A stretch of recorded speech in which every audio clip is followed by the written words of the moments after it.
snowing and it's cold.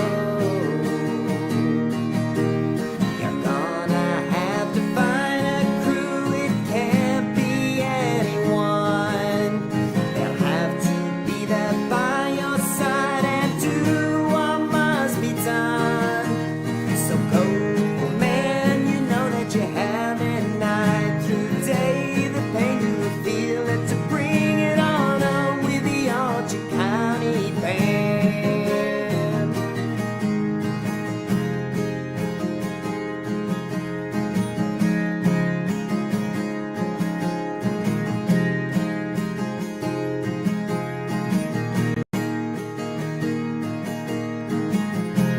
Doubts come and some may never die. So I'll ask myself, should I stop before I try?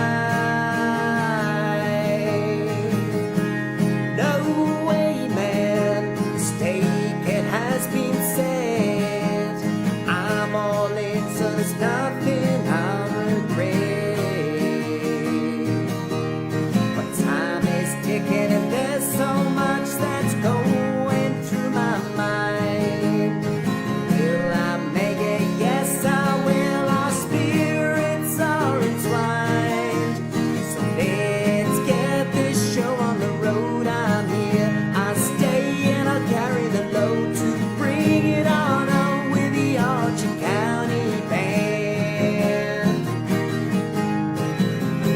But hold on a second now, I'm starting to feel the strain. Was it a bicycle? What is wrong with my brain? Is it the end of me? No, I must still believe. So I'm still alive, you see. Heck yeah, now I'm on my way. But let's stay focused, there's still a job in hand that we must do. Cameras start to click, we know we're creating something new. So go, Marty and Sarah and Mark and Matt, Owen, Smitty, McGrilly and Jamie Lane in the Archer County Band. The Archer County Band. The Archer County Band. The Archer County Band.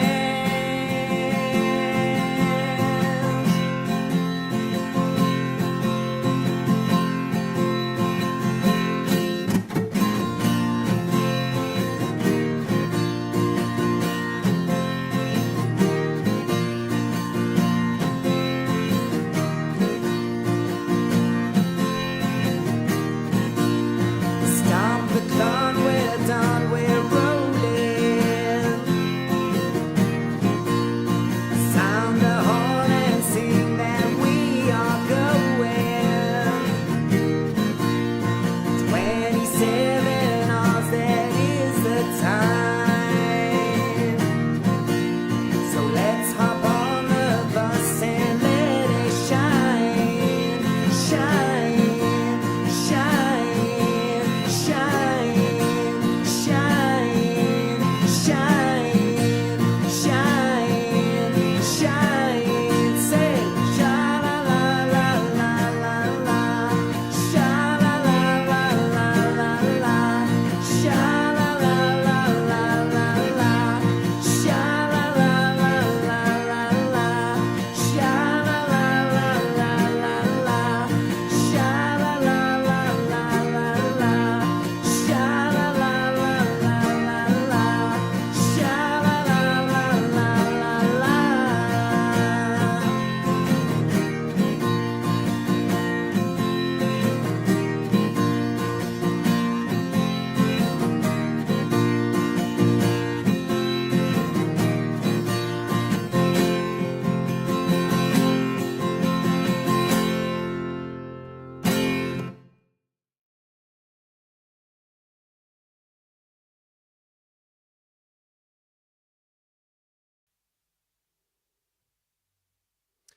Good evening, folks. You are very welcome to Bandido Talks. We are live 7 p.m. on YouTube, it's Saturday evening. That can only mean one thing. It means it's time for News on the Tube. We are back for another little segment here on Saturday, our News on the Tube segment. We are going to be going through some common media articles, seeing what is going to greet the Bandido on his Google Chrome browser. Gonna be a good show tonight. News on the Tube is always interesting. You never know what is going to be thrown your direction. We like this sort of, how could we put it, uncertainty being injected into the show. We had a really good show last night, episode 20. Of course, I did review the show. There were, let's just say, there were some audio issues from time to time throughout the episode. We were on for almost 2 hours. We had a few little audio glitches here and there, some little audio dropouts, but all in all, we did get through the episode. I was alerted towards the end of the episode that we may have had some minor gremlins in the stream. We did have some minor gremlins, but the Bandido has made a few more adjustments again tonight to see if we can combat these gremlins. Make sure they don't enter tonight's stream. We can't have a gremlin coming in on our News on the Tube segment. Can't be having that. Anyway, good show last night, episode 20, The Two Suckers. Plenty of useful information in that episode. So if you haven't seen it, I would encourage you to check it out after tonight's live stream, of course. I was talking last night about how this Tuesday coming, we do have our first guest interview here on Bandido Talks. So this Tuesday coming, the 2nd of December, we are going to have our first guest episode. I would encourage you to make a note in your diary. 7 p.m. Tuesday, the 2nd of December. It will be aired as a premiere with our first guest. Our guest has been in business for 38 years. He's in the clothing and fashion industry. I'm going to say no more. Don't want to let the cat out of the bag. But anyway, that's going to be coming on Tuesday. So make sure and tune in to that live premiere with our first guest. The Bandido's been going on about how he's going to have guests on the show. He's been constantly saying over the last, how long? Number of weeks since the show has started. We've been going now for 5 or 6 weeks. So finally, we do have our first guest interview coming your direction. So that's going to be Tuesday coming. Really good show. It was a really good interview. I think you're going to enjoy it, especially if you are business inclined. You will find some golden nuggets throughout our discussion. But that's on Tuesday at 7 p.m.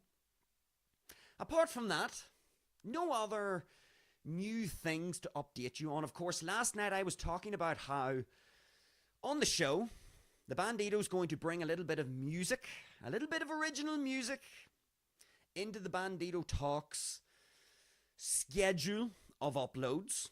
So keep an eye peeled for that as well. There will be some original music coming from the Bandido. Original music, of course, means that YouTube cannot copyright it, which makes the Bandido very happy. So anyway, all of that out of the road. Of course, folks, you hear me say it all the time. If you like our little Saturday segment, News on the Tube, then feel free to give the stream a thumbs up.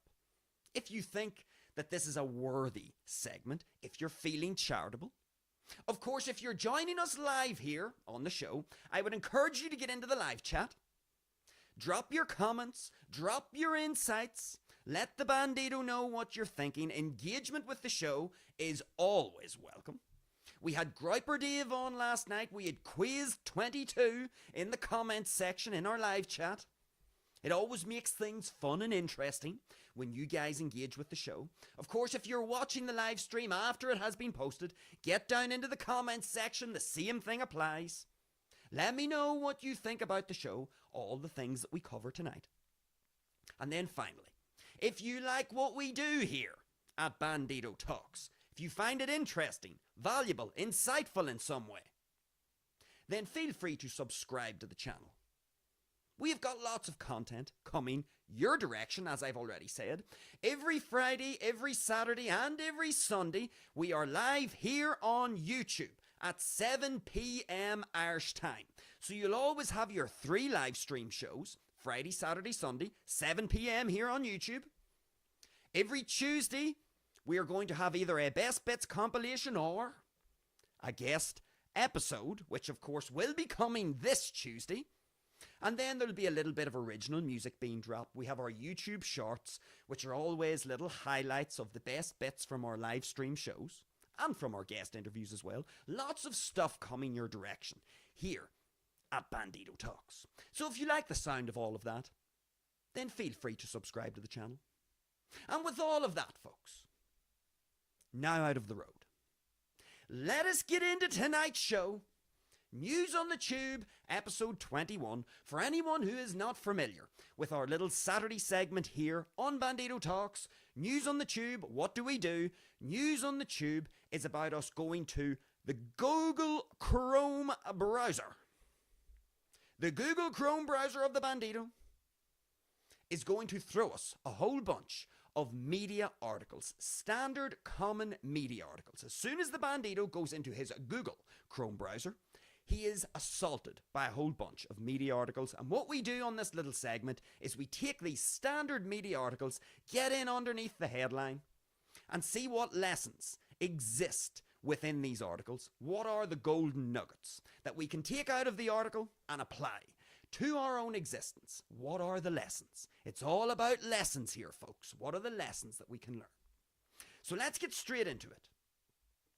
The Google Chrome browser will have to be consulted.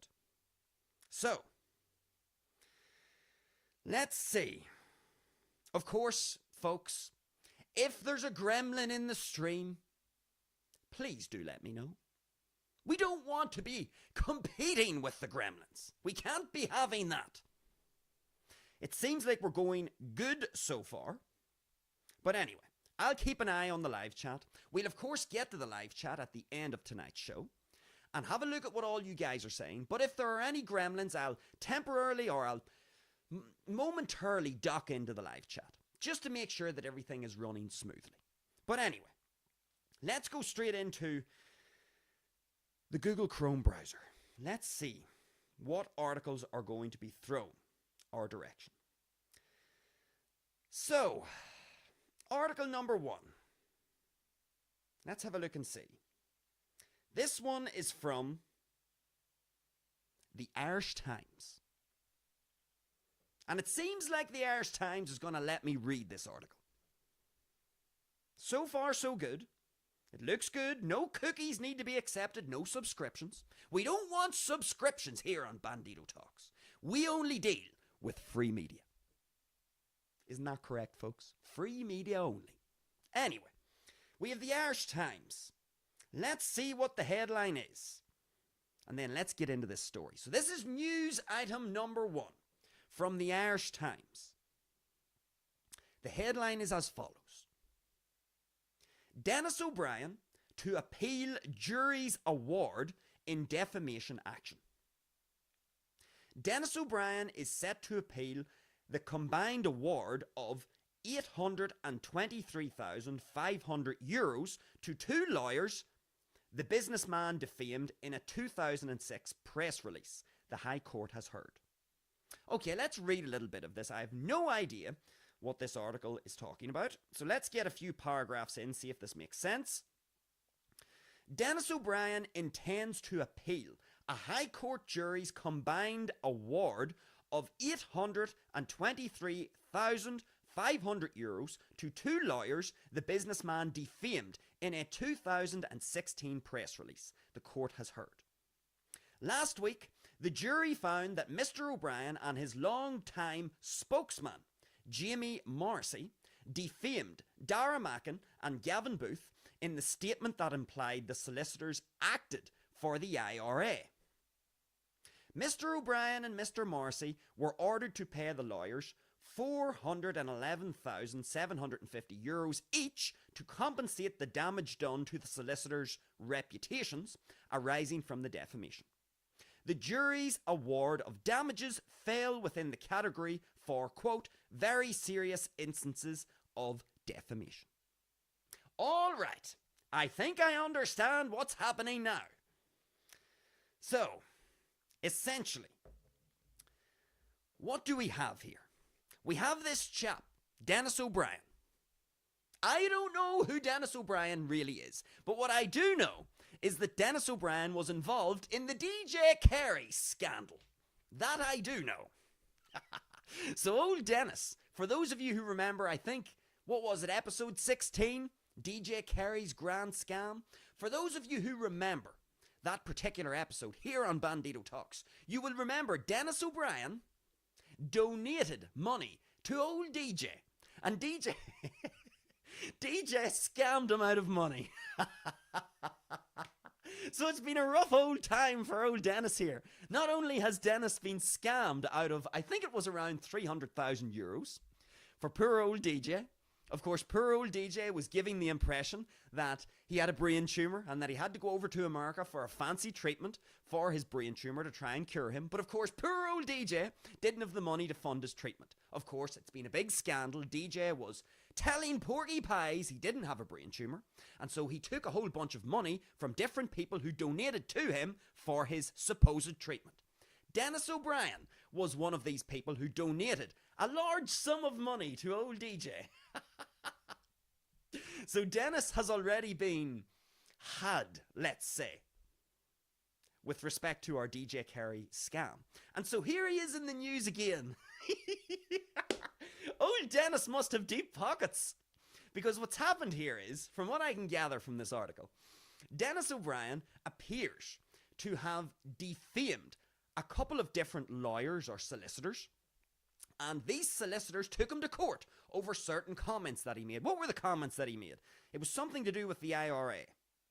Yes, so Dennis O'Brien made a statement implying that these solicitors acted for the IRA. And these solicitors have said, hold on now, Dennis. You've made a very serious implication there.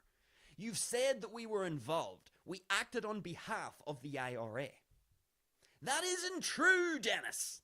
So we're going to take you to court.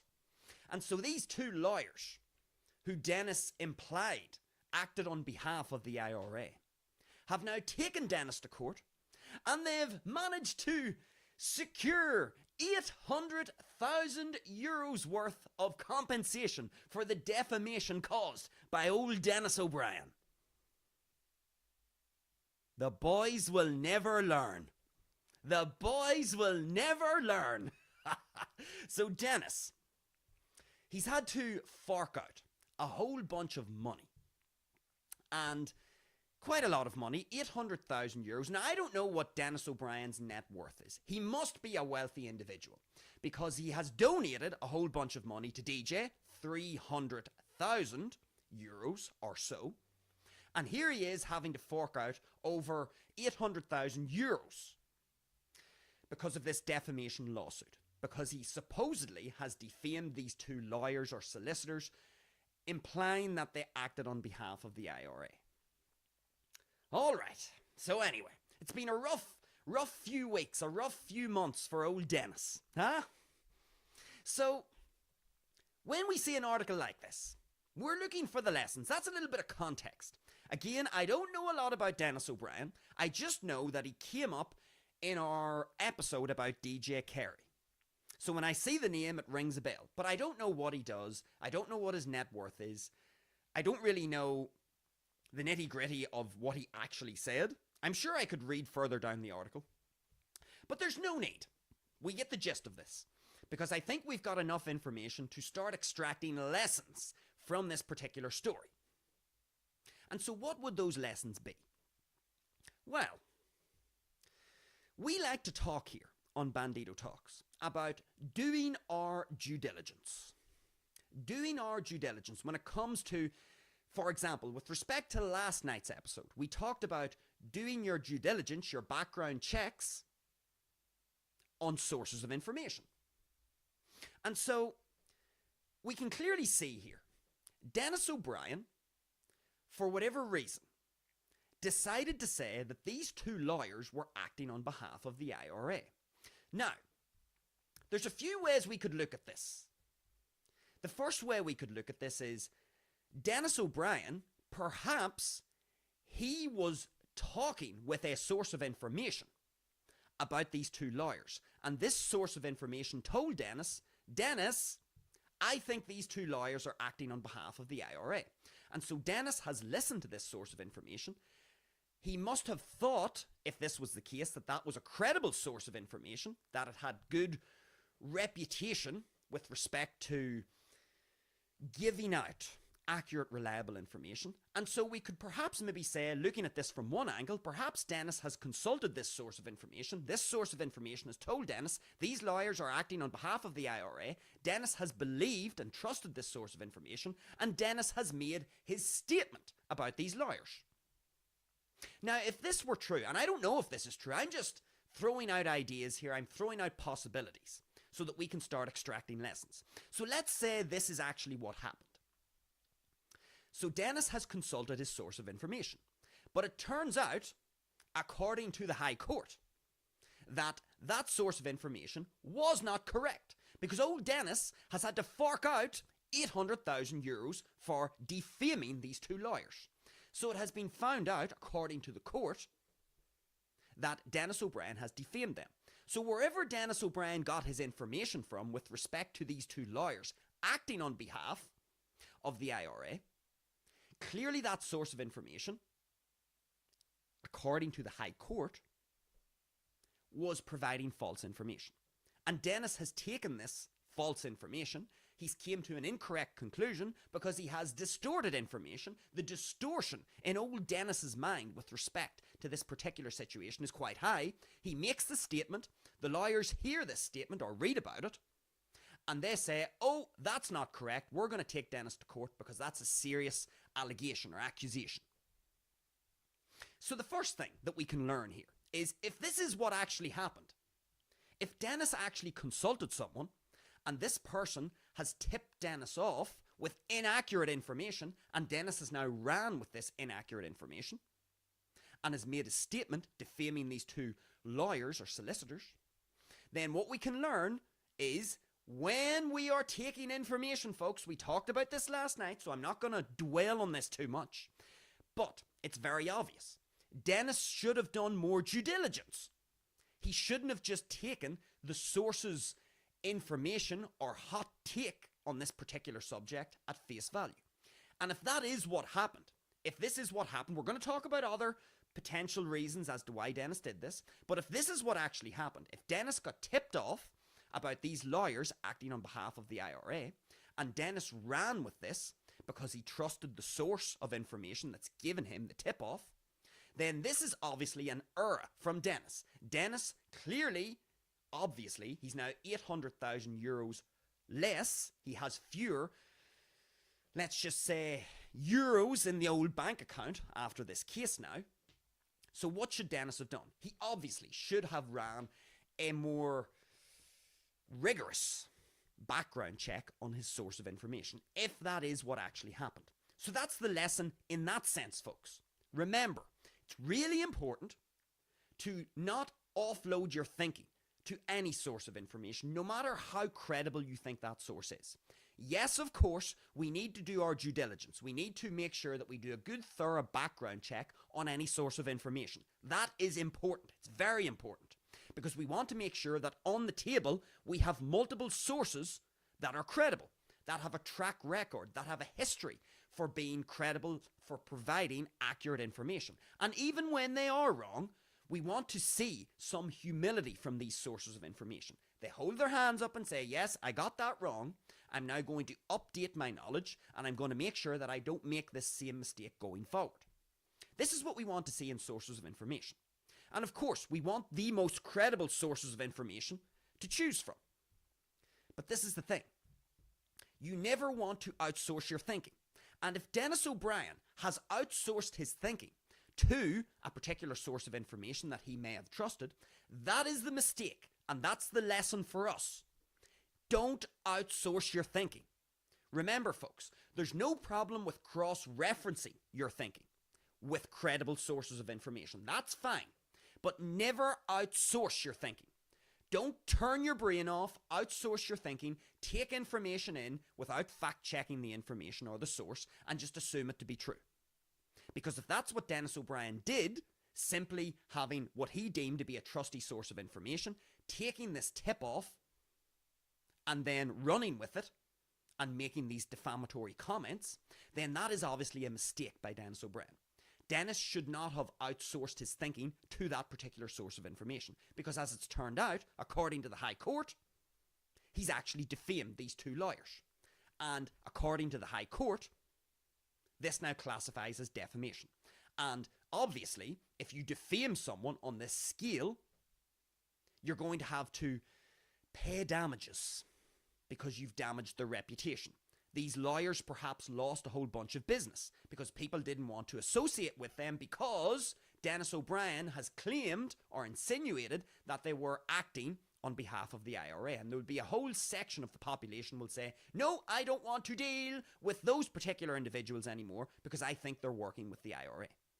So fair enough.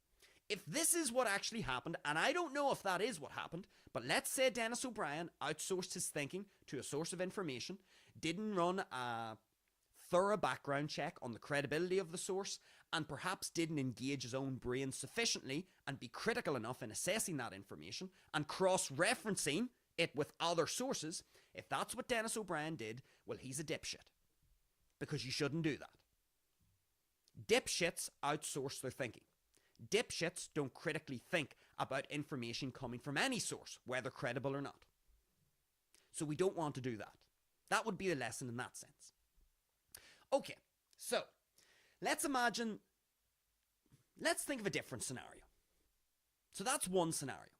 Let's think of a different scenario. Why would Dennis have made these comments? So we've given one example about how perhaps Dennis was too trustworthy with respect to this source of information.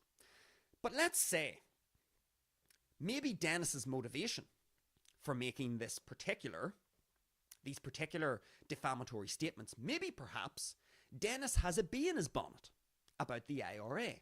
Maybe Dennis has a bee in his bonnet about these particular lawyers. I don't know the background to this entire story. But folks, again, we're going to speculate here and look at this scenario number 2 as to why Dennis O'Brien would have even made these comments in the first place. So, if Dennis didn't make the comments for reason 1, then we then have to ask ourselves, why would he do this? Why would he try to slander these lawyers in public? Well, as I've said, maybe Dennis doesn't like these lawyers. Maybe these lawyers have worked for someone that Dennis doesn't like. Maybe Dennis doesn't like the IRA. Maybe there's something going on here where Dennis O'Brien thought, aha, I've got an opportunity here to cut the status of these lawyers and try to tie them to this terrorist organization. Because a lot of people would look at the IRA as a terrorist organization. That's what, not everybody thinks that, but there would be a portion of the population would say, oh yeah, the IRA, that's a terrorist organization. Some people would say that. And so as a result, perhaps if Dennis has a beef with these lawyers, or perhaps Dennis has a beef with who these lawyers work for, I don't know. Maybe Dennis has a beef with someone that these lawyers have actually represented. I don't know. Whatever it may be, let's just say scenario number 2. Dennis has a beef with someone. And because Dennis has this beef, he sees this as a way to get at this individual with whom he has a beef.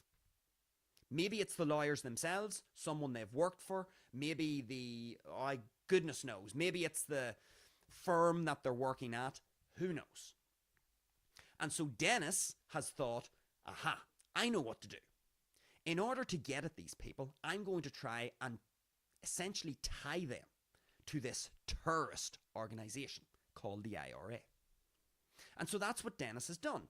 Dennis has said that these lawyers were acting on behalf of the IRA, with the implication being, yeah, these lawyers are working with a terrorist organization. That's really what he's trying to do. He's trying to link these lawyers with a terrorist organization.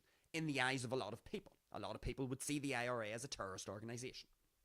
Whether they are or not, that doesn't really have a place in tonight's discussion, because that's not what we're talking about. We're talking about why Dennis would do this and what we can learn from it. So perhaps Dennis sees this as a way to settle a beef that he maybe has with someone by tying these lawyers to the IRA, hence the defamatory comments. And so it has obviously backfired, because these lawyers have now taken him to court. So Dennis at the time maybe thought this is going to be a good way to slander the lawyers and maybe throw shade over this hypothetical individual that he may have a beef with. And so what is actually happening here? What can we learn from this? Well, what happens, folks, whenever you try to criticize someone, or whenever you try to undermine someone's credibility, which is exactly what Dennis has tried to do.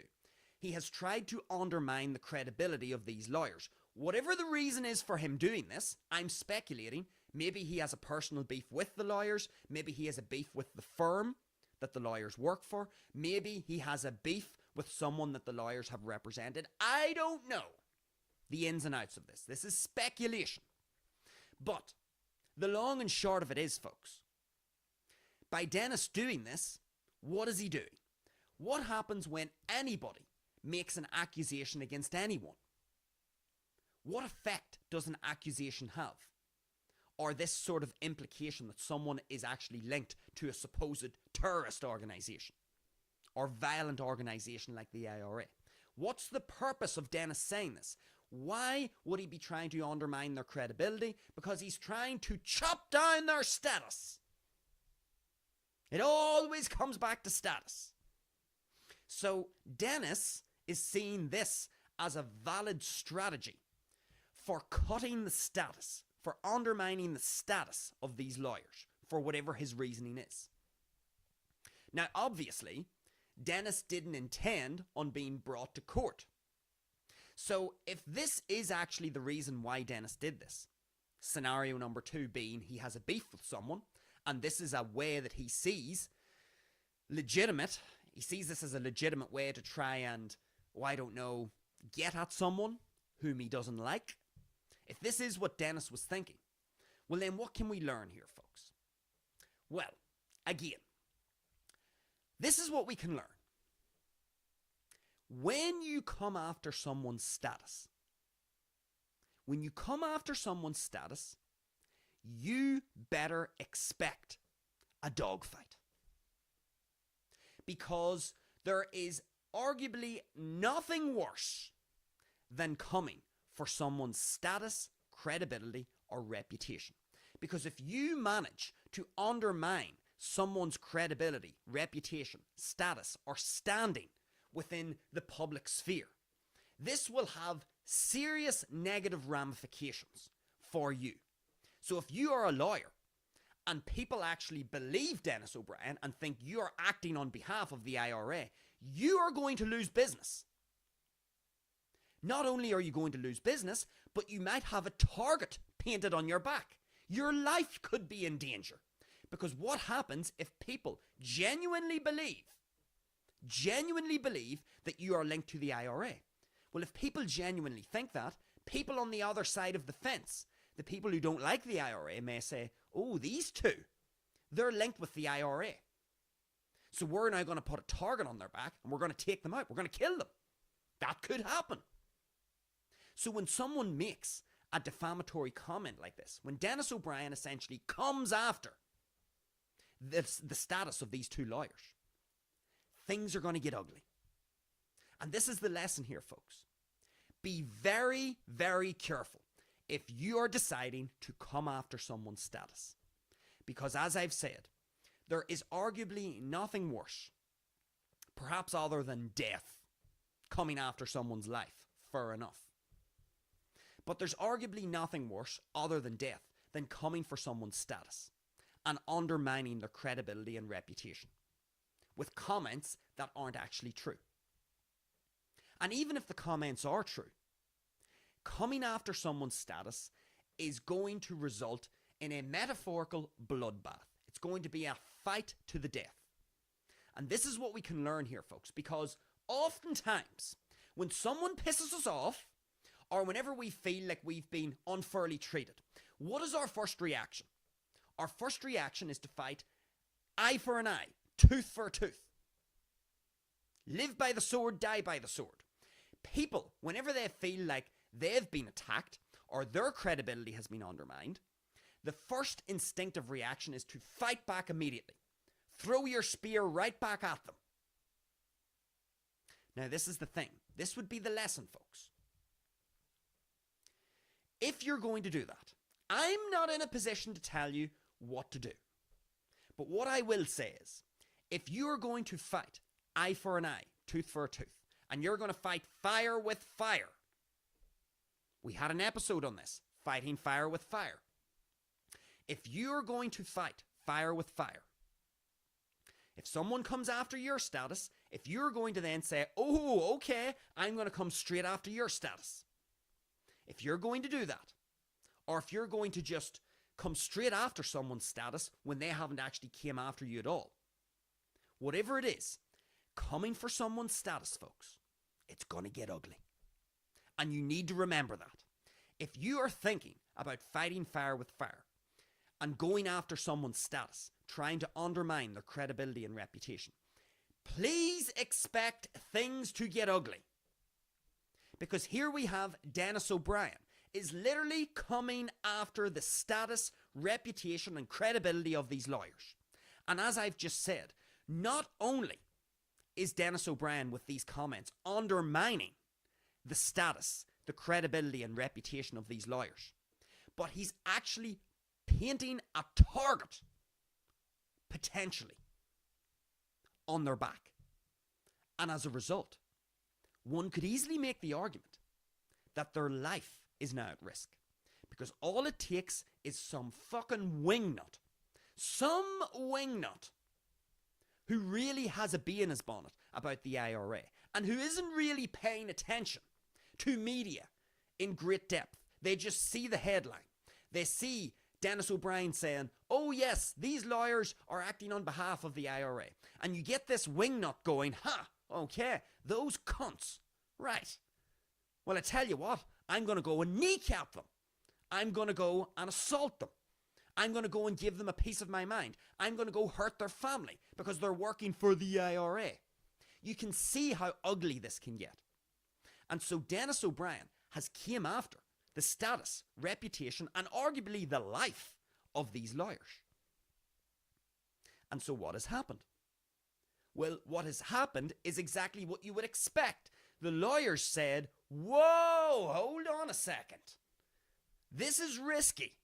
This is risky for our career. This is risky for our lives, potentially. And we need to get this cleared up as quickly as possible. We need to get our arse over to court. We need to drag Dennis O'Brien's arse over to court as well. And have a jury or a judge or both decide that what we are saying is actually correct. And what it is that we are saying is Dennis O'Brien is defaming us. He's making comments that aren't actually accurate. They aren't true. So you can see from the perspective of the lawyers, they're going to want to get this situation cleared up very quickly because they don't want to incur a whole bunch of damage to their career, damage to their life potentially, damage to their entire existence. And so this is the thing. To bring it back full circle. If Dennis O'Brien has decided, for whatever his reason is, for whatever beef he has, to go after these lawyers with these defamatory comments, Dennis O'Brien is going after their status and arguably their life. But remember, folks, the lesson here is, what we can take out of this is when we feel like we've been attacked, when we feel like our status has been attacked, when our reputation and credibility has been attacked, we need to understand that things can get very ugly when we return fire, or if we actively, as a strategy, decide to go after somebody else's status. You have to realize when you attack someone's status, whether it's justified or not. Because you may then say, well, hold on. If someone undermines my credibility, I need to make sure that everybody knows that they're telling porky pies. And I need to come after their status. Well, see, this is the thing. You need to be careful. Because even if someone, in an unjust way, comes after your status, you need to remember, fighting fire with fire, if you then come after their status, well, now they're going to feel particularly threatened too. And so we get into this vicious cycle where it's a status battle. And status battles can get very ugly because we're dealing with reputation and credibility in the public sphere.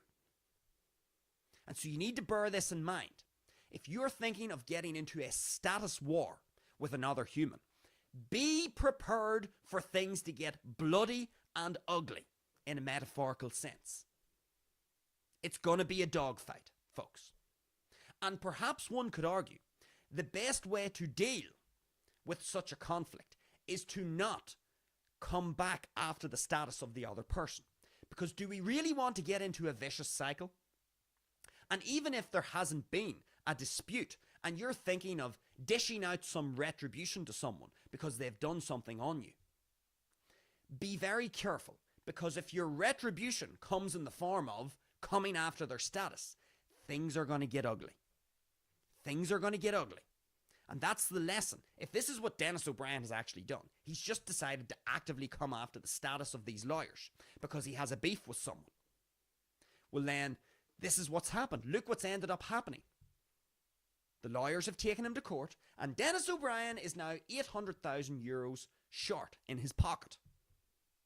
And Dennis O'Brien has now incurred reputational damage because on a grand public stage, it now looks like Dennis O'Brien is a liar.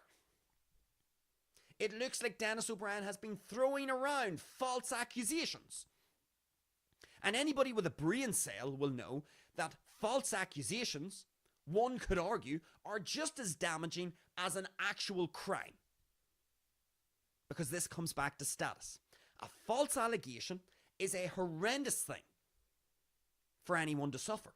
Because, as I've said, it undermines your credibility and your reputation. And ultimately, because it all comes back to status, it chops your status.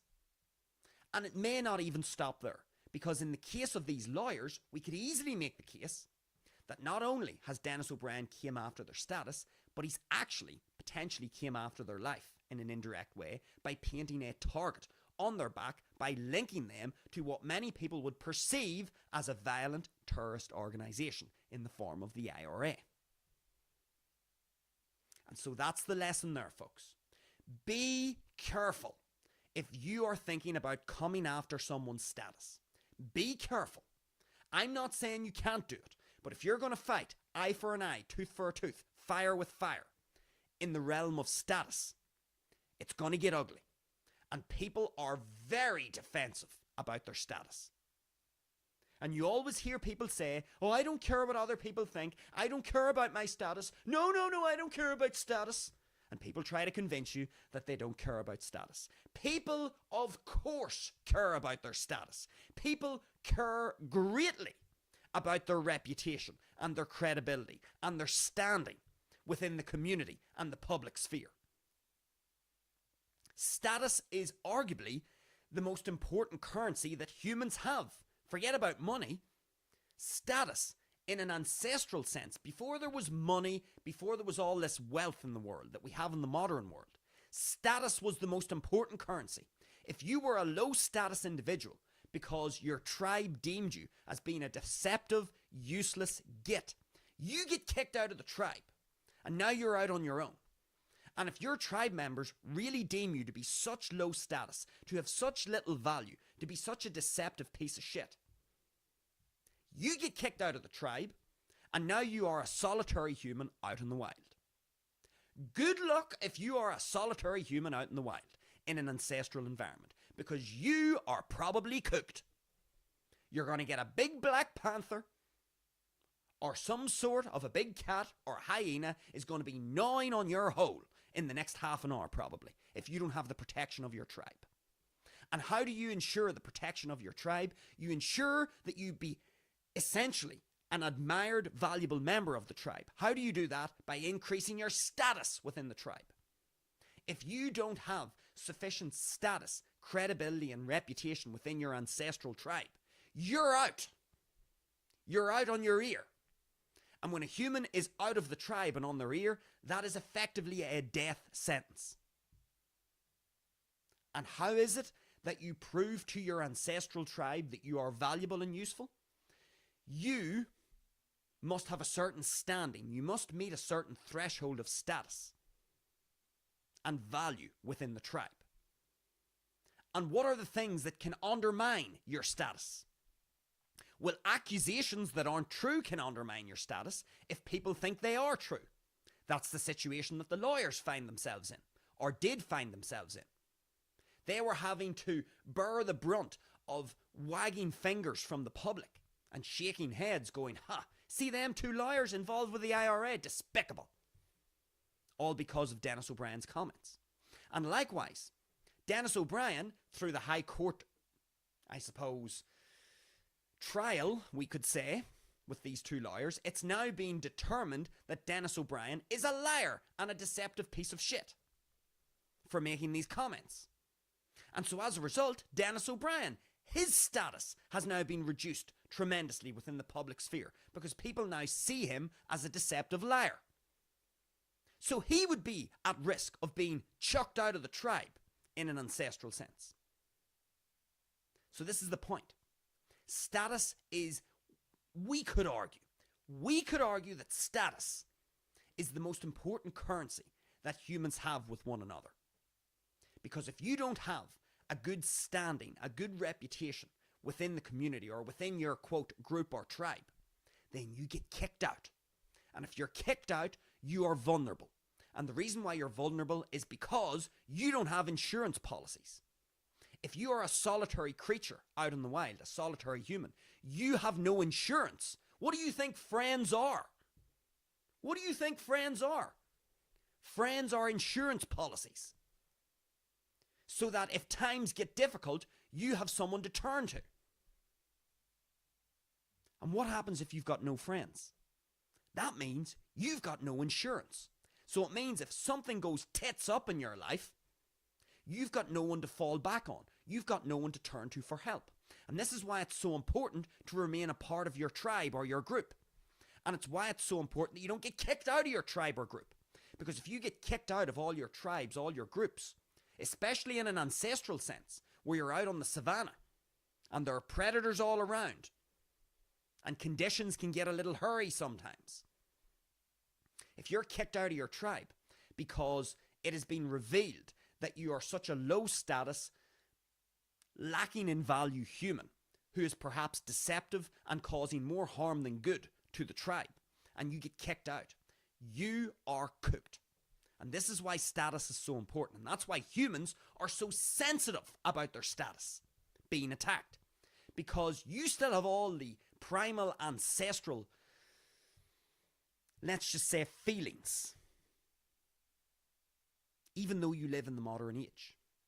You still have the same mind that evolved 200,000, 300,000 years ago on the African savannah.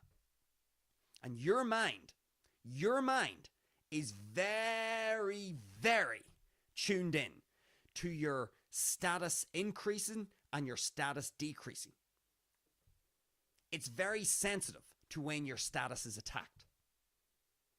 Why am I saying this? I'm saying this because the lesson is, folks, once you realize just how important status is in human interactions, you will then understand and have a more broad perspective on why coming after someone's status can be risky business. Because coming after someone's status in an ancestral environment is like coming after their life. Because if you can undermine someone's status in an ancestral environment, you could, if you're on the receiving end of this status loss, you could get kicked out of the tribe. And if you get kicked out of the tribe in your ancestral environment, you're fucked. Because you're now operating as a solitary human. And when you operate as a solitary human, you don't have insurance policies.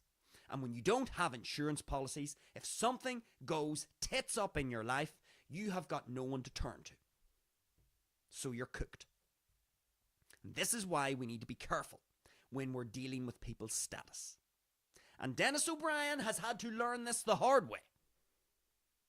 Because he has made these comments, these lawyers have obviously, like we all would, these lawyers have felt the assault on their reputation, their credibility, and their status. And so as a result, their knee-jerk reaction, which it should be, it shows that they're functioning correctly in a cognitive sense, in a psychological sense. They should have a knee-jerk reaction to say, whoa, whoa, whoa, we need to take Dennis O'Brien to court. We need to clear this up as soon as possible. We need to make it exceedingly clear to the public who are consuming Dennis O'Brien's comments about us being related to the IRA. We need to clear this up very quickly because our careers, our reputation is on the line and potentially our life by having a target painted on our back. So anyway, those are the two potential scenarios that we have for old Dennis. Maybe Dennis got this tip-off about these lawyers working on behalf of the IRA, and maybe this tip-off, the source of information of this tip-off, maybe it wasn't a credible source. And maybe Dennis took the tip-off at face value, reported it in the public sphere, and is now essentially suffering the consequences of offloading or outsourcing his thinking to a source that wasn't credible. And even if the source was credible, it didn't have the right information, according to the High Court. So maybe that's what happened. Or maybe what happened was Dennis had a beef with someone. Maybe he had a beef with the lawyers, a beef with their firm, a beef with someone that the lawyers have represented. He thought it was a good idea to try and get at these lawyers by undermining their status and linking them to this, quote, violent terrorist organization called the IRA. And so as a result, Dennis has been taken to court, and now he has been convicted of defaming these two lawyers and has had to pay over €800,000. Maybe Dennis did this because he had a beef with someone, and he thought that the best strategy was to come after the status of these lawyers. Okay.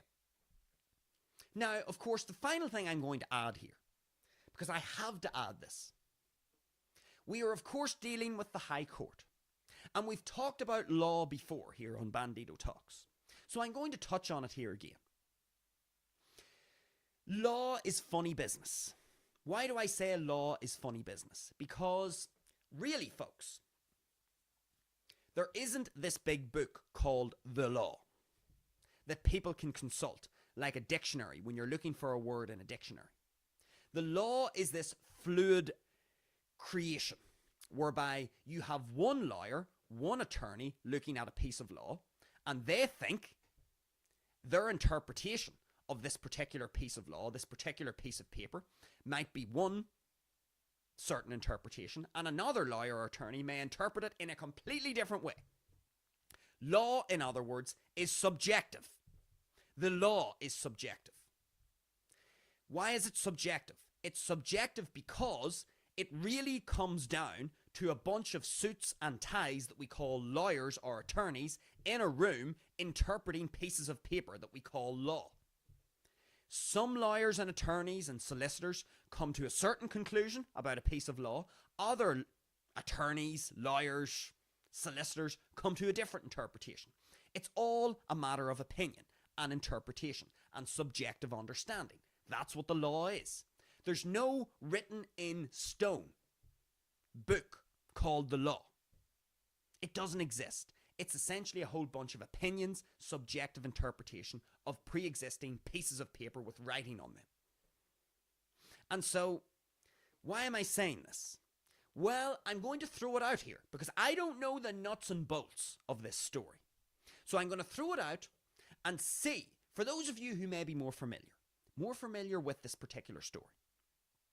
You may hear this and say, that's a load of bogus. I know the ins and outs. You may say, okay, maybe that's an interesting way to think about this. So, what I'm going to throw out is, maybe, who knows, because the law, it's not as if the law isn't prone to a bit of old corruption. Could we speculate and say that the law is also not free from corruption?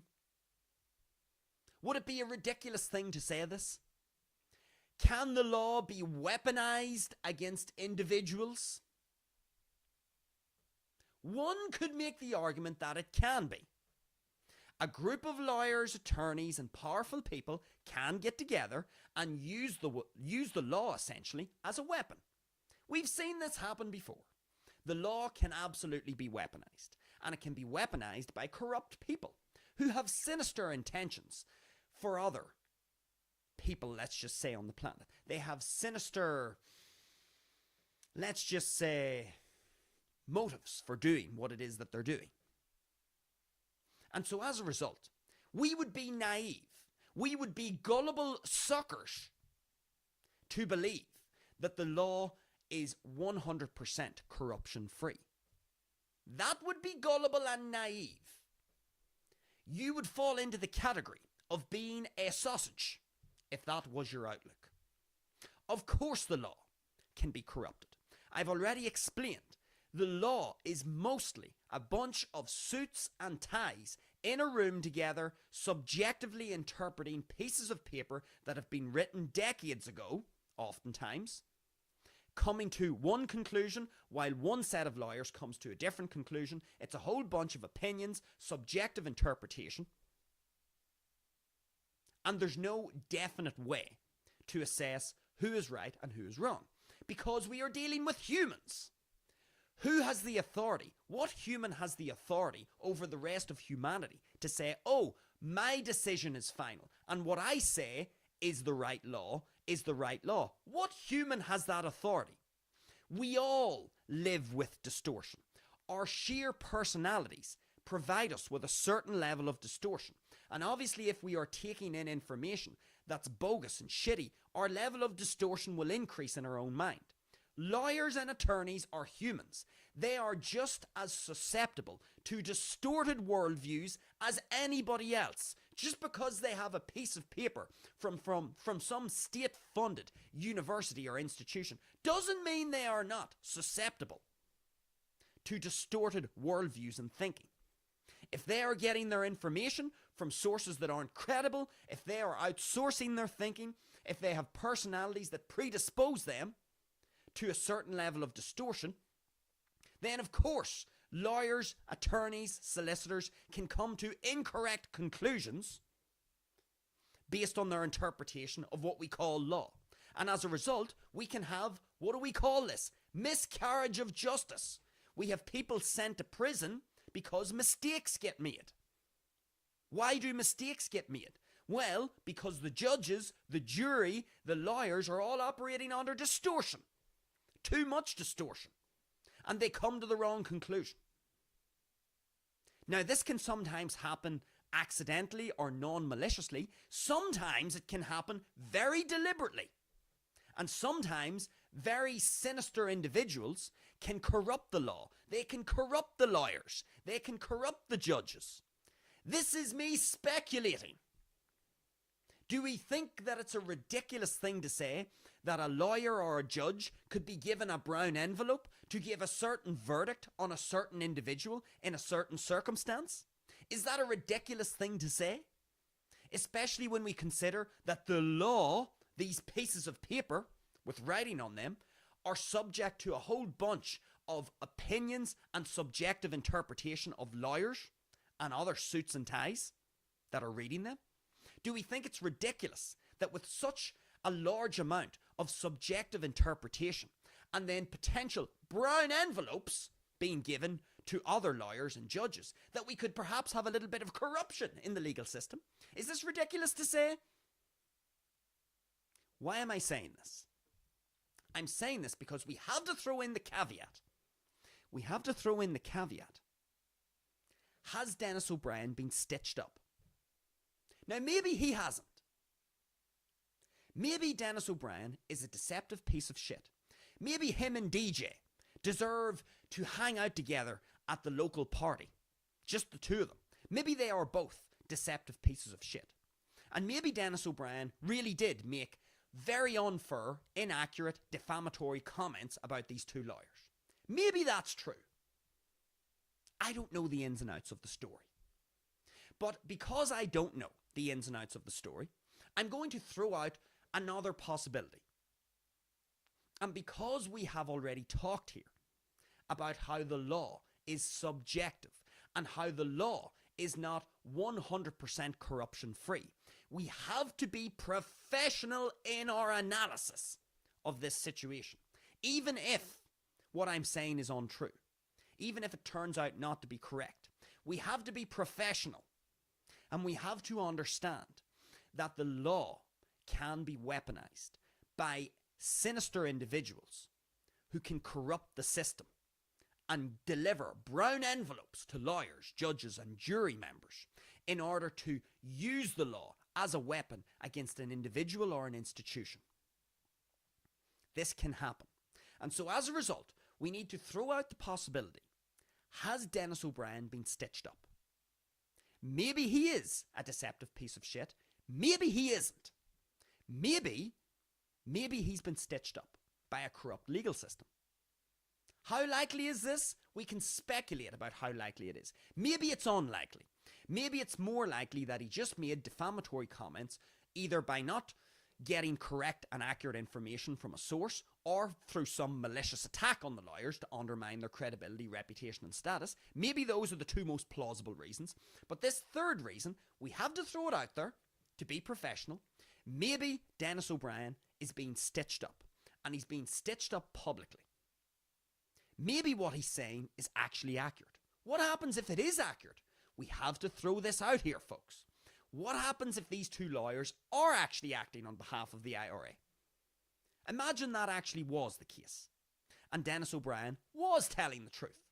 But here we now have Dennis O'Brien being plastered over the media as a liar, a deceptive piece of shit who has to pay out 800,000 euros worth of damages to these lawyers. This is what it's all about here on Bandido Talks, folks. We have to be professional when we're analysing situations that, in this case, we don't know a lot about. I don't know a lot about this. I've just read the article. Maybe it's more straightforward. But to be professional in our analysis, we have to also throw out the possibility. What happens if Dennis O'Brien is actually correct and he has defamed absolutely nobody? And what happens if these lawyers did act on behalf of the IRA? And what happens if certain powerful people have been throwing a few brown envelopes about to lawyers, jury and judges in order to have Dennis O'Brien take the walk of shame out of court, having been found as a defamatory liar? What happens if he's been stitched up because of some potential corruption in the legal system? Because somebody really wants to get Dennis O'Brien. And so as a result, their way to, quote, get at Dennis O'Brien is to have him go through this publicly humiliating process of having to go to court, having to pay out hundreds of thousands of euros, and be publicly set up on a stage as a big, deceptive, lying piece of shit. Now his reputation ain't looking so good. We have to throw it out there. We have to be professional. I don't know which of these three possibilities is correct. Is it scenario number one, where Dennis O'Brien consulted a non-credible source of information and perhaps outsourced his thinking and jumped to conclusions and didn't do his background research on the information or the source of information and ran with it and now has to suffer the consequences of outsourcing his thinking and not doing his due diligence and cross-referencing his thinking with other credible sources? Maybe that's the scenario. Maybe it's scenario two, as I've said. Maybe he had a beef with the lawyers, their firm, someone that the lawyers represented, and he thought that this was a good way to attack and undermine the credibility and reputation of these lawyers in order to settle the beef, in order to get the one-up on these lawyers or this other hypothetical individual that he's trying to get at. Maybe that was the reason, scenario two. Maybe it's scenario number three. Maybe Dennis O'Brien's been stitched up. Maybe his comments are accurate. Maybe these lawyers did associate with the IRA. Who knows? And now he's been stitched up by an infiltrated legal system that's now been weaponized against him. And so he now has to take the public walk of shame with his head bowed down, 800,000 euros lighter, and with his reputation arguably in tatters, because he's now been outed as a liar and an accuser who has no basis to his claims. Maybe it's option 3. Who knows? The whole point here, what's the lesson from this story, folks? Well, the lesson is we can learn something from each of our 3 scenarios. Whatever scenario is true, I don't know. It doesn't even really matter. The point is, we can learn lessons from each of these 3 potential scenarios. And we can also, as an additional lesson, understand how to analyse a particular media article. We can look at it from these 3 different perspectives. Which one is true? I don't know. I would need to do more reading, and I couldn't be arsed doing that. Because I'm on Bandido Talks right now, news on the tube.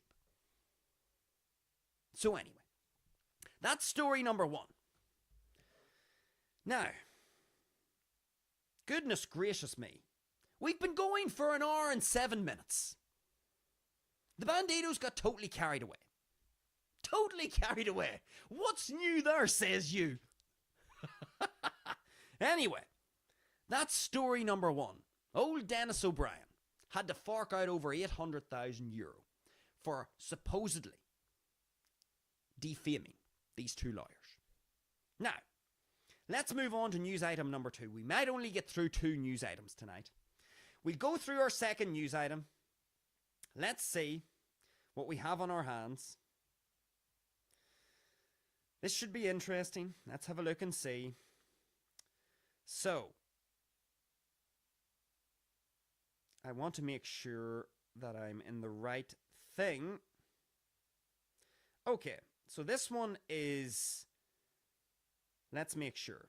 Again, I always have to pause and make sure that the article is in fact going to allow me to read it. Here are the cookies. Reject all. No cookies, thank you very much. Now let's see. Is this going to allow me to read? This one's going to allow me to read. Okay. So this story, this is our second news item. News item number 2. It's from Reuters. Reuters. That's the name of the article. Reuters. And the headline is as follows. British globe trekker faces changed world on final leg of 27-year journey. This is going to be interesting. So the summary of the article is as follows. I'm going to go through the summary of the article, then we'll read a few paragraphs. So the summary of the article is as follows. British ex-paratrooper close to end of 27-year trek home. Social media has added new dimension to journey. No motorised transport used on Goliath expedition. Okay, so we've got a bit of an adventurer, a bit of an explorer here. Let's read a few paragraphs, see what we are dealing with. So, Carl Bushby, a British ex-paratrooper who set out in 1998 to walk around the world, is on the final stretch of his 27-year-long trek home and trying to cope with social media pressure in a world that has changed profoundly. Walking in pouring rain in northwest Hungary, Bushby, 56 years of age, who started out in Chile, said he had a cheap plastic Instamatic camera with 35mm film rolls to cover his journey across Latin America, and media presence was the last thing on his mind. It was all about survival and finding enough food before traversing the dangerous Darien Gap between Colombia and Panama heading north. All right. So, here we have a British globe trekker. We've got this individual. He's a British ex-paratrooper. And his name is Carl Bushby. Good old Carl. Now, Carl, as I've already read out, use of motorised support. He's been walking around the world for 27 years. 27 years he's been walking around the world. And he started back in 1998, I believe. Was it 1998? Let's see. 1998, let's see. Was it that? Where did I read that? Yes, 1998. So old Carl Bushby, he started out in 1998. He had this ambition to essentially walk around the world without using any motorized support, without using a car, without using a plane, without using a boat, without using a train, without using a taxi, any of this stuff. So here he is out walking around the world.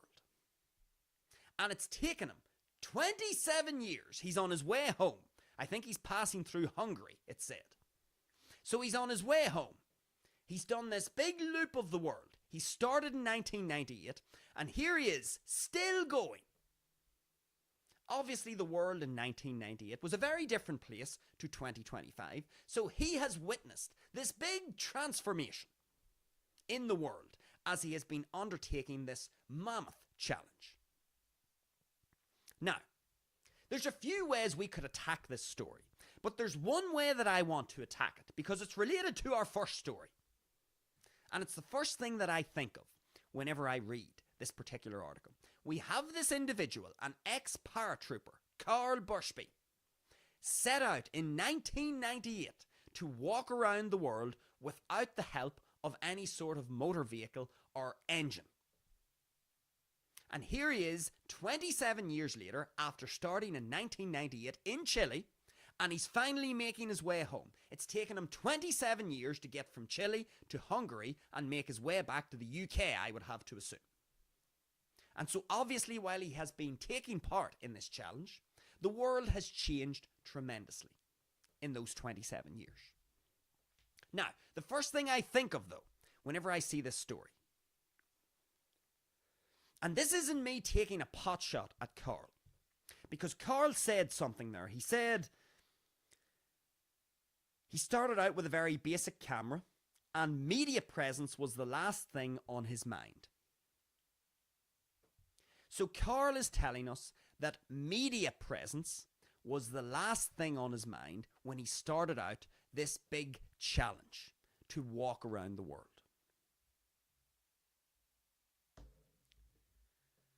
I do not believe that for 1 second. And as I've said, I'm not taking a pot shot at Carl here. But to the Bandido's mind, that is a load of bollocks. Carl is trying to make out like he decided to do this big mammoth challenge. This big physical feat of endurance and persistence. And he has to cross all of this dangerous terrain. He's trying to make it out as if he had no interest in any media presence of his particular challenge. That he had no interest in other people finding out that he was doing this thing. Bollocks, in the Bandido's opinion. Absolute bollocks. Of course he's thinking about media presence. The fact that he's trying to give me the opinion, or give me the idea that he doesn't care about the media picking up on his story. He doesn't care about being in the news, about being in media articles, about being on social media. The idea that he's trying to tell me that media presence has no impact on his decision to do this particular challenge, I think is bollocks. Of course he is thinking about this. He is thinking about the mammoth status payoff that's going to come when he finally achieves and defeats this challenge of walking around the world for 27 years. Of course he is thinking about the status payoff. Of course he is thinking about people finding out about his mammoth achievement. Of course he is thinking about all of the credit and status that's going to flow his direction when people find out that he has accomplished this monumental feat. Oh, he walked around the world without a car, without a boat, without a plane, without any sort of vehicle. Whoa! What an unbelievably high value, incredibly resourceful human. You're telling me he wasn't thinking about this? He wasn't thinking about the status payoff. He wasn't thinking that at some stage, someone was going to find out what he was doing. And that he wasn't going to get a whole bunch of reputational enhancement that was going to come from people finding out. Bandido Talks is talking about him.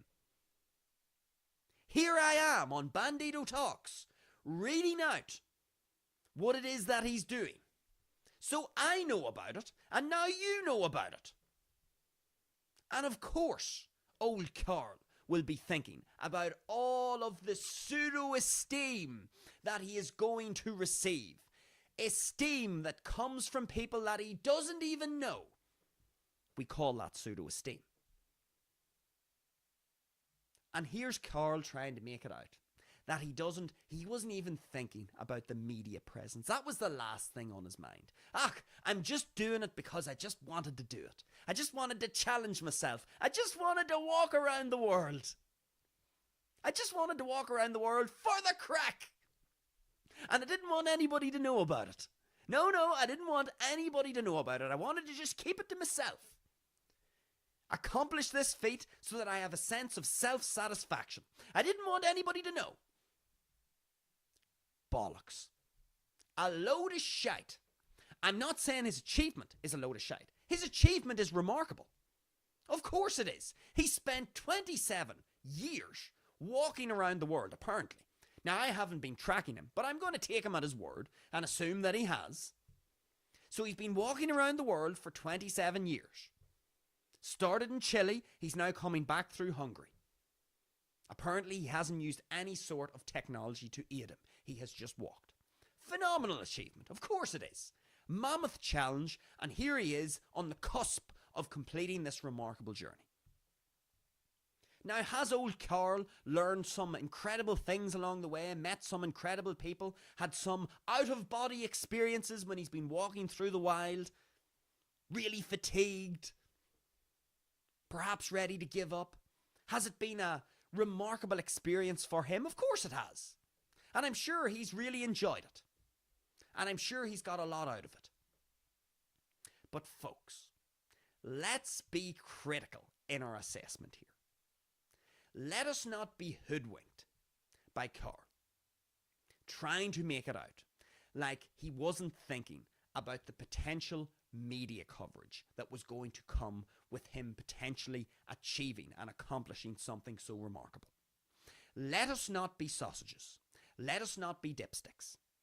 Of course, no matter what Carl or anybody else tells you, of course he's thinking about the enormous increase in his status globally around the world. Whenever the world finds out that this man has walked around the world for 27 fucking years. Of course he is thinking about all of the esteem and status and reputational enhancement that's going to come in his life when he accomplishes this. Remember, folks, what age is he? He's only what? What age is he? I think he's only in his 50s, I'm almost sure. 56. That's still plenty of time to get laid. Plenty of time to get laid. 56. Not that old. Do you not think old Carl here, the reputational enhancement that's going to come with him accomplishing this feat, do you not think he's going to be a more attractive proposition for friends, for trading partners, for romantic partners? Do you not think he's going to be a sexier proposal for some gal who looks and goes, oh, she gets weak at the knees? Carl, you made it the whole way around the world. You've been walking for 27 years. And you've been so resourceful. You must be just an incredible human being. You must have an incredible set of genetics. Can you have a child with me, Carl? Please! And pass on those genes to my offspring. Do you not think there are going to be a whole bunch of women, consciously or unconsciously, or subconsciously thinking about these kinds of things? Do you not think there are going to be a whole bunch of hanger-on people? People who want to become Carl's friend? People who want to maybe get into some sort of a trade relationship with Carl. Do you not think there are going to be a whole bunch of benefits come off Carl completing this particular challenge? Of course there are. Carl's status is going to increase significantly from where it was 27 years ago in 1998. When Carl finishes this challenge, his status would have been here in 1998. It will be up here in 2025 or 2026 whenever he finishes it. And whenever your status goes up significantly, that means your value or your perceived value in the public sphere also goes up. And so you become a more attractive proposition for mates, in other words, romantic partners, friends, and trading partners. You become more attractive to people in those three realms of human endeavor. The romantic realm, the friendship realm, and the trading or business realm. Of course, whenever he finishes this accomplishment, we're going to assume he is. When he finishes this challenge and comes out the other end, fully intact and able to report to the media and report on social media, because I'm sure he's posting on social media, I'm sure someone is documenting this particular trip around the world, so people are aware of what he's doing. Of course they are. And so as a result, Carl's status is going to rise. And the closer he gets to completing this challenge, it's going to continue to rise. And when people like us here on Bandido Talks become aware of what he's done, he's going to be held, quote, in higher esteem in the public sphere. And whenever you are held in higher esteem, or you have a higher level of status, and you become more valuable, you become more attractive to romantic partners, to friends, and to trading partners. In other words, your life and the options that you have in your life are going to become more vast because of your increased status by doing something remarkable and interesting. So the fact that old Carl here is trying to make it out, it would appear, that the last thing on his mind was media coverage and people finding out about it, to me, is absolute garbage. Of course he's thinking about this. Why do you think he even decided to do this? Be critical, folks. Be uncensored in your answer. Why do you think Carl Bushby even started the... Why do you think Carl Bushby began this journey in 1998? Why do you think he did this? Did he just do it for the crack? Just for the crack, to see a bit of nature? To get a bit of physical activity? Maybe he did it for some of those reasons. But an enormous reason that he did this, that I would argue completely outshines the rest of the other reasons, is because old Carl would have been thinking somewhere in that scone of his, somewhere in his scone, he would have been thinking, if I can pull this off, and walk around the entire world without the use of a car, a boat, a plane, or whatever else, if I can actually pull this off, for however many years it may take me to do it, if I can pull this off, I will come out the other end of this challenge with an enormous amount more of status than when I started. And when I have more status, I am more valuable. I'm perceived as being more valuable. And by being perceived as having more value, I will have more opportunities in life to acquire resources. Whether that's in the romantic realm, the friendship realm, or the trade realm. There will be more opportunities that come with his increase in status and value as it's perceived by the public. And Carl is trying to make it out like he wasn't thinking about any of this. Absolute horseshit. Of course he is. We are all thinking about it. Why do you think the Bandido plays his guitar? Why do you think the Bandido's on doing a live stream? Why do you think anybody does anything that is public knowledge to other people? They are trying to present themselves in the most favorable light possible. Because why? They want to increase their status. Why do they want to increase their status? Because they want to be more valuable, or perceived as having more valuable, or having more value among their peers, among their community, among their group of people. Because when they are perceived as having more value, they have more opportunities in life. More people want to mate with them. More people want to be their friend. More people want to do business with them. And that is why we are so interested in status. And it's why, going back to story 1, we are so touchy when people come after our status.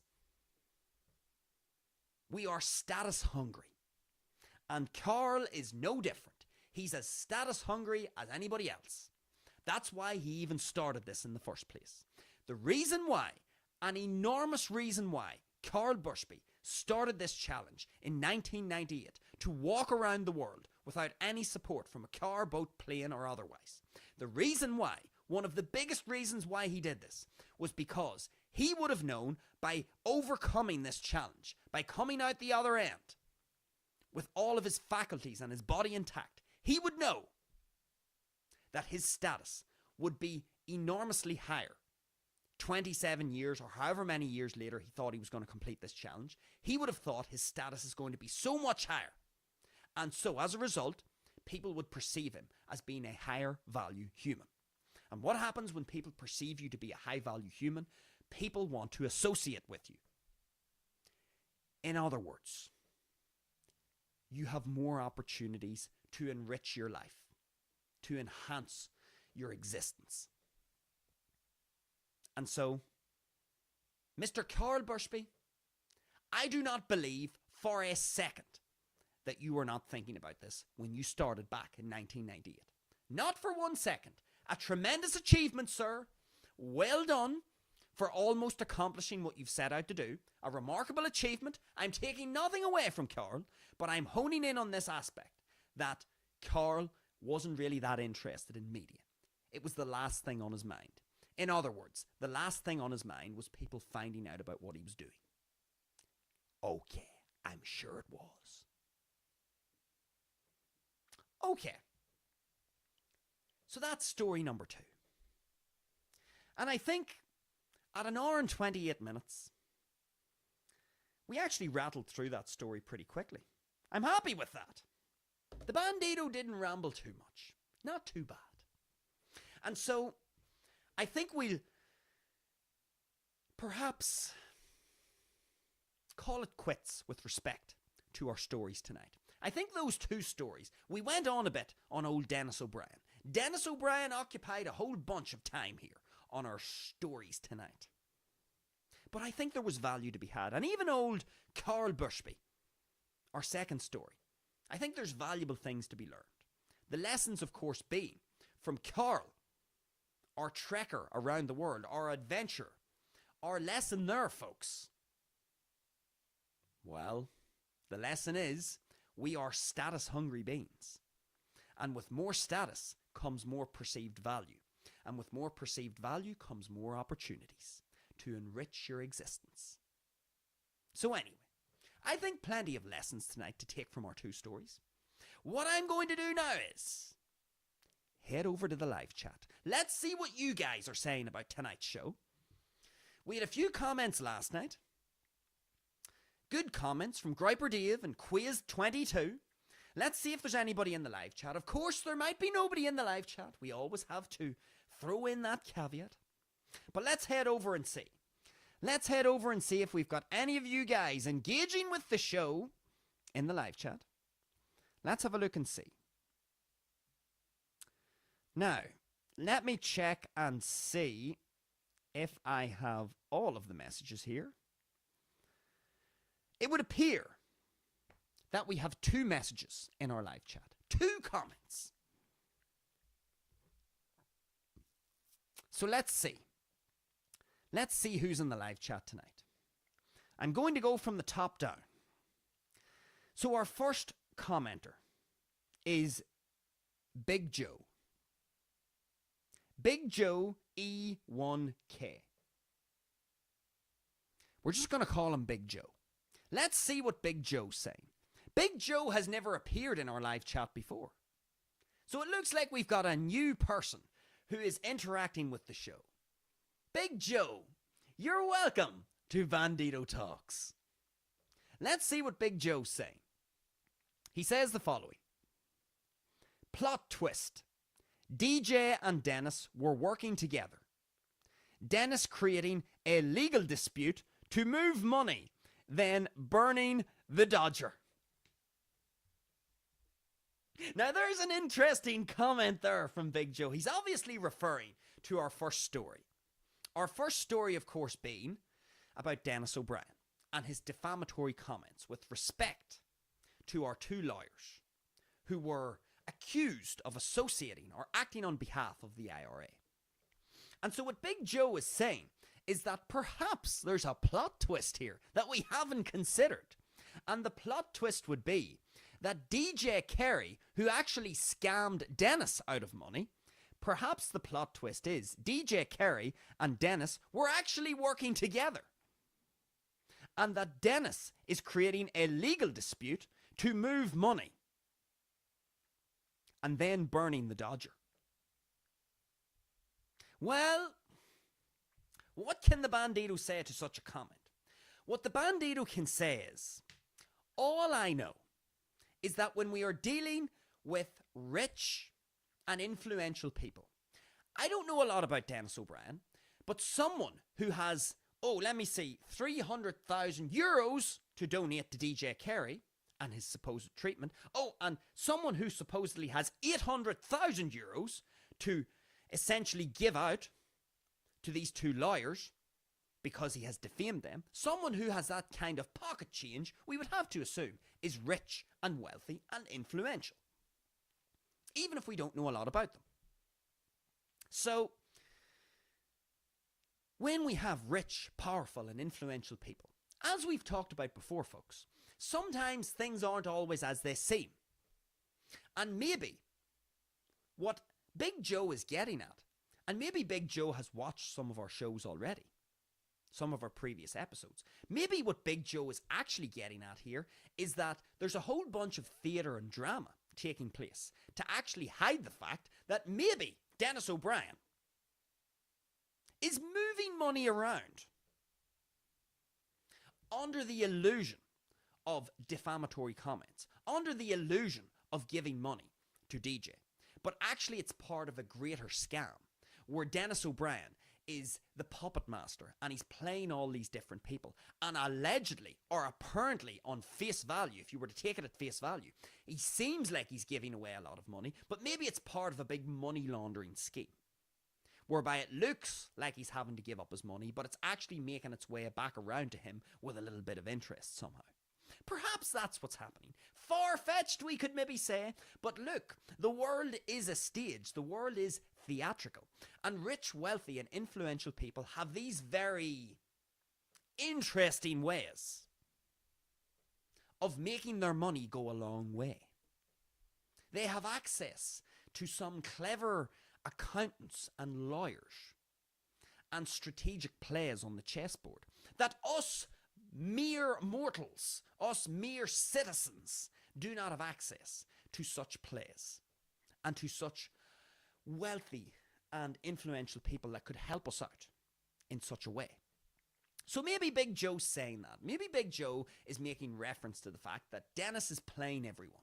Maybe Dennis is giving us the illusion that he is being scammed by DJ, that he's having to give up money in court for defaming these lawyers, when in reality it's part of this big scam, this big scheme where Dennis is the puppet master and he's recycling his money in a way so that he can get it back with some interest. Who knows? Stranger things have happened in the world. Elaborate? Perhaps. But it's not beyond the realms of possibility. So anyway, maybe there is a plot twist. Maybe DJ and Dennis were working together. And maybe Dennis is creating this legal dispute to move money.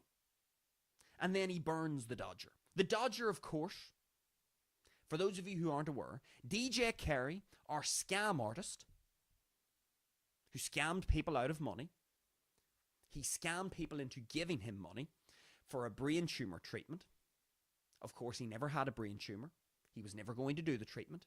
He made it all up, told people he had a brain tumour, told people he needed money for this expensive treatment in America. Wasn't true. DJ's a scammer. Maybe DJ and Dennis were in on it together. And old Dennis has burned the Dodger. And it's not the other way around. Who knows? Let's have a look at our second comment. Our second comment comes from Tuco. Tuco's back in the live chat. It's been a few weeks since we've touched base with Tuco. Tuco was in our chat a few weeks ago. I do remember the name. So let's see what Tuco's saying. Tuco says the following. Not sure I believe this walking story. Okay. Well, it's fair to say that Tuco is referring to our second story about good old Carl Bushby, the man who has been walking for 27 years, and the man who is telling us that the last thing on his mind was media coverage about his feet, about this challenge. The last thing he was thinking of was the fact that people were going to become aware of what it was that he was doing. And so here we have Tuco attacking the story from a different angle. And Tuco says he's not sure if he believes this walking story. So this is interesting because I don't know anything about Carl Bushby. It's been reported to us that he has been walking for 27 years. Has someone been tracking him every hour of every day, of every week, of every month, of every year for 27 years? Has someone recorded every minute of footage across a 24-hour period for the last 27 years? Or do we have to take Carl's word for it? Could Carl be telling us porky pies? Maybe that's what Tuco's getting at. Maybe Tuco, because Tuco, we could argue. Maybe Tuco's initiated. Maybe Tuco is skeptical about drama and theatre and things that the media reports to us. And maybe Tuco is saying that perhaps the whole idea that this person has even walked could be one grand deception. We're talking about DJ Carey, about how he scammed people out of money for a brain tumour treatment that he was never going to do because he didn't have a brain tumour. DJ, he scammed people. Maybe Carl is scamming people. Is this true? We don't know. But what we're here to do, folks, is we are here to critically analyse these stories. And we would have to throw it out there as a possibility. We have to throw it out there. What happens if this is also one big grand deception? Oh, maybe you're saying, maybe you're a gullible sucker. We were talking about gullible suckers last night. Maybe you're listening to me and saying, oh, come on, Mr. Bandido. Have more faith in humanity. People wouldn't lie on that sort of a scale, would they? Have you seen the budget recently? The budget with Rachel Reeves and Keir Starmer and the UK government. You know that budget that took place recently? Remember Keir and Rachel said they wouldn't raise taxes? Remember that? Remember they told us that? We're not going to raise taxes. Oh no, we won't do that. Q 2 days ago. And what happened? Taxes have been raised. Whoopsies. Bit of a grand deception there, folks, huh? Here we have the political leaders telling us, no, we won't raise taxes. That isn't going to happen. We wouldn't sell you out in that way. We wouldn't deceive you in that way. Q 2 days ago. and taxes have been raised. Whoopsies. Sorry. Told a porky pie. We need more tax money. £1 billion black holes and all that. So here we have political figures telling big porky pies and, quote, scamming us, we could say in a sense, by raising taxes and taking more of our money. Here we have DJ telling people that he has a brain tumour and that he has identified this very expensive but effective treatment in America, but that me, poor old DJ, I don't have the money to fund the treatment. Can you give me some money, please? Turns out that DJ doesn't have a brain tumour. He was never going to do the treatment. So he scammed people out of lots of money. Dennis O'Brien being one of them. Is it possible that our walking hero, this guy who has been walking around the world for 27 years, since 1998, is that also a grand deception? Well, somebody might say, Mr. Bandido, you've got a very cynical view of the world. You're a very cynical man. I would argue that I'm not a cynical man. I'm a critical thinker. I'm open to the possibility that Carl Bushby has actually done this authentically. I don't believe for a second that he wasn't thinking about the status payoff that was going to come with him completing the challenge. I think that is horse manure. I think that is a whole load of bogus. But I'm open to the idea that he actually authentically is completing the challenge. But I'm also a critical thinker. I also like to engage my own brain. I don't like to outsource my thinking to a media article that tells me with certainty that he's actually done this. I like to cross-reference my thinking with other credible sources. And so as a result, while I'm open to the idea that Carl Bushby has authentically engaged with this challenge and has in fact been walking around the world for 27 years, since 1998, without using any form of motor support, from a car, from a boat, from a plane, from a train, whatever. I'm open to that. But guess what, folks? I'm also open to the other possibility that it is a ginormous scam. And why would I be open to that? Well, I've already just given you 2 examples. We have the UK government telling you they aren't going to raise taxes. No, we won't do that. Cue, they raise taxes. They rug pull you. They scam you. We look at DJ Kerry. I've got a brain tumour.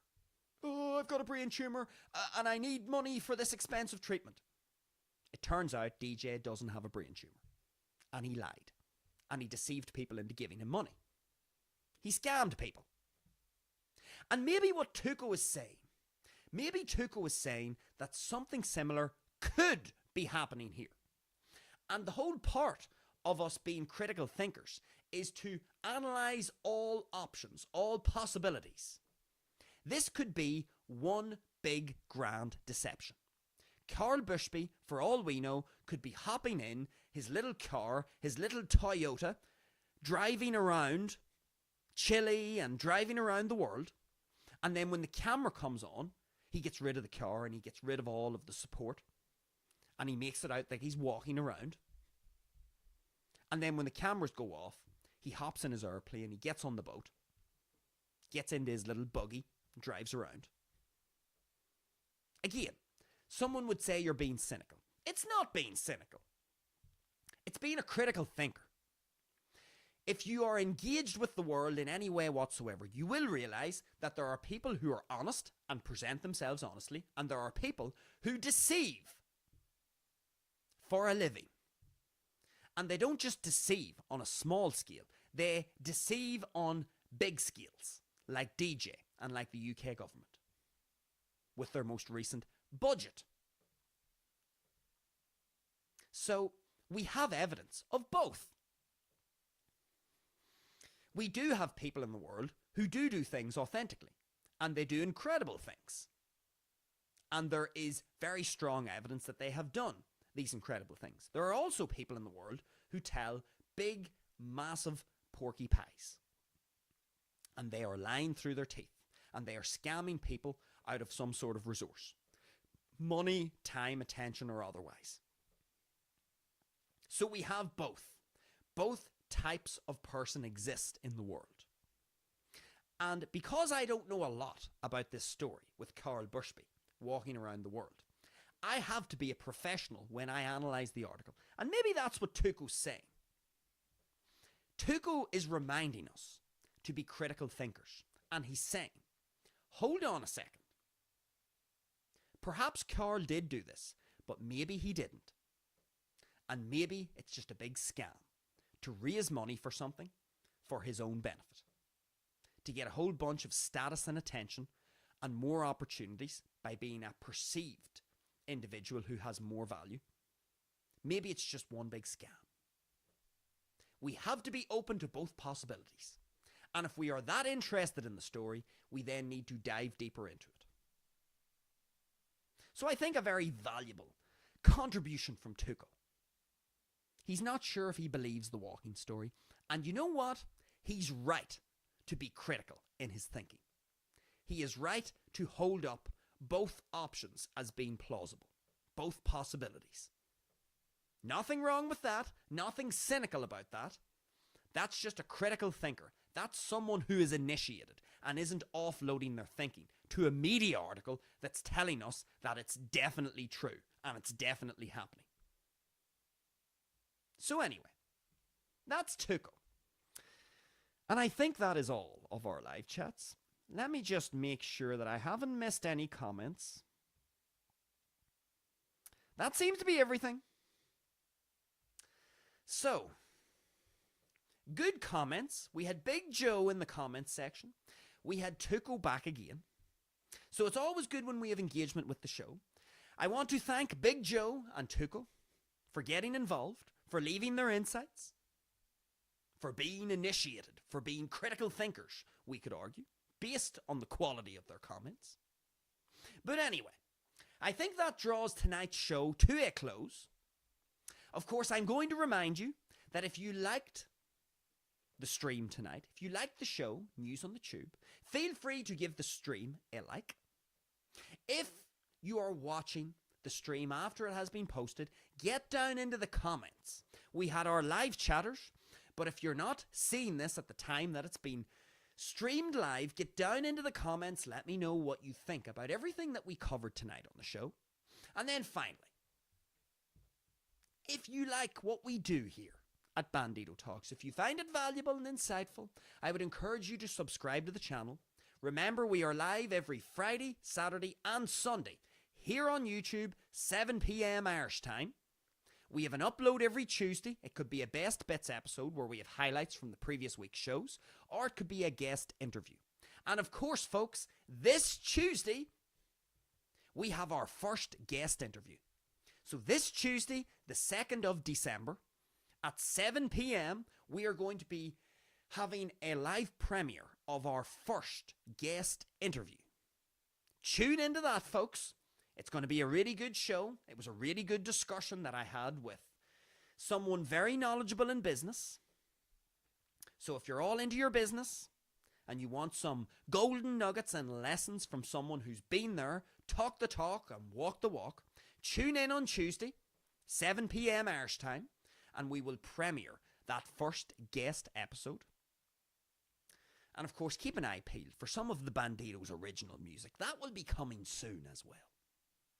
So anyway, with all of that said, folks, that draws tonight's show to a close. I hope you found it valuable and insightful. All being well, folks, I will see you back here tomorrow night, 7 p.m, here on YouTube. We will be having our Sunday special. Our Sunday special where we take the most topical, most talked about news story at the time of the stream, and we will be diving into that one news article in great depth. So that's what we're going to do tomorrow evening, 7 p.m. Irish time here on YouTube. It'll be our Sunday special. We'll take one news article that's hot at the moment and dive right into it. See what lessons we can uncover. So feel free to join me tomorrow night, folks, here on YouTube at 7 p.m. Enjoy the rest of your Saturday evening. And with all of that said, that is, folks, over and out from the Bandido.